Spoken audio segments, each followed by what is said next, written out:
பலகாரம் அப்படின்னு சொல்லி நம்ம சாப்பிட்டு கொண்டிருந்த விஷயங்கள், இப்போ சமோசா அந்த மாதிரி சில பலகாரங்கள்லாம் இப்போ என்ன ஆகிடுதுன்னா ஆகாரம் ஆகிடுது. ஏன்னா யாருக்கும் சமைக்கிறதுக்கே இப்போ பொழுது கிடையாது. அந்த பலகாரத்தையே ஆகாரமாக மாற்றி அதையே ஏதோ சாப்பிட்டு அப்படியே எல்லோரும் அவாவா வேலையை பண்ணிட்டு இருக்கா. இப்போ அப்படி இருக்குது இந்த யுகம், இந்த காலமானது அப்படி இருக்குது. அப்போது இப்படி வேகமாக இருக்கு இல்லையா? இப்போ வேகமாக இருக்குது அப்படின்னாக்கா நம்ம பெரியோர்கள் என்ன சொல்லுவாங்கன்னா, இவ்வளோ வேகமாக இருக்கேப்பா, எதையும் கொஞ்சம் நிதானமாக செய் அப்படின்னு சொல்லுவாள். அதற்கு இன்னும் ஒரு வார்த்தை ஒன்று இருக்குது. இப்போ தமிழ் மொழி பார்த்தோம் அப்படின்னா மிகவும் அற்புதமான மொழி. இப்போது தமிழ் மொழியில் எந்த ஒரு சொல் அதற்கு முன்பாக வி அப்படிங்கிறத சேர்த்துட்டோம் அப்படின்னா அது ரொம்ப ஒரு அற்புதமான ஒரு அர்த்தத்தை கொடுக்கும். இதுக்கு உதாரணம் இந்த வேகத்தையே எடுத்துக்கலாம்.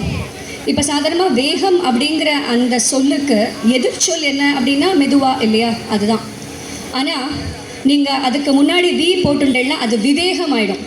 அப்போ விவேகம் அப்படின்னா என்ன அர்த்தம் அப்படின்னா எதையும் ஆராய்ந்து அறிவுபூர்வமாக எப்படி செய்யணுமோ அப்படி செய்யணுங்கிற பொருள் கொடுக்கறது. அதாவது எதிர்மறை பொருள் கிடையாது, எதிர்ச்சொல் கிடையாது, அது நேர்மறை பொருள் கொடுக்கக்கூடியது. அதுதான் விசேஷம். இப்போ இதற்கு இன்னொரு உதாரணம் பார்க்கணும் அப்படின்னா, இப்போ மலம் அப்படிங்கிற வார்த்தை எல்லாருக்கும் தெரிஞ்சிருக்கும். மலம் அப்படின்னாலே அழுக்கு அப்படின்னு தான் அர்த்தம். இப்போது சைவ சித்தாந்தம் நம்ம எல்லார்கிட்டேயுமே மும்மலங்கள் இருக்கிறதா சொல்கிறது. அதாவது நம்ம எல்லாருமே மனிதர்கள். இப்போ மனிதர் அப்படின்னு ஏன் சொல்கிறோம் அந்த வார்த்தையை அப்படின்னா, நம்மளாம் மனதிலேயே இருக்கோம் எப்போதுமே. அதாவது identification is with the mind or with the body. அதனால தான் நம்ம மனிதர்கள். அந்த மனசில் ஏதோ எண்ணங்கள் வருது, அந்த எண்ணத்தோடு நம்மளை அடையாளப்படுத்திக்கிறதுனால தான் நம்ம மனிதர்கள். அப்போ அந்த மனிதனாக இருக்கப்பட்டவனுக்கு மும்மலங்கள் இருக்கிறதா சைவ சித்தாந்தம் சொல்கிறது. என்னன்னா ஆணவம், கண்மம், மாயை அப்படின்னு. இப்போது இந்த ஆணவம் அப்படிங்கிறது என்ன அப்படின்னா, நான் தான் எல்லாம் பண்ணுறேன், என்னால் தான் எல்லாம் நடக்கிறது, நான் நான் நான் அப்படிங்கிறது. இப்போ நான் வருதுனால என்ன ஆகுதுன்னா கூடவே எனது வந்துடுறது. இது என்னுடைய பொருள், இது என் வீடு, இது என் சுற்றத்தார் அப்படின்னு அந்த குறுகின ஒரு வட்டத்துக்குள்ளே இருக்கிறது.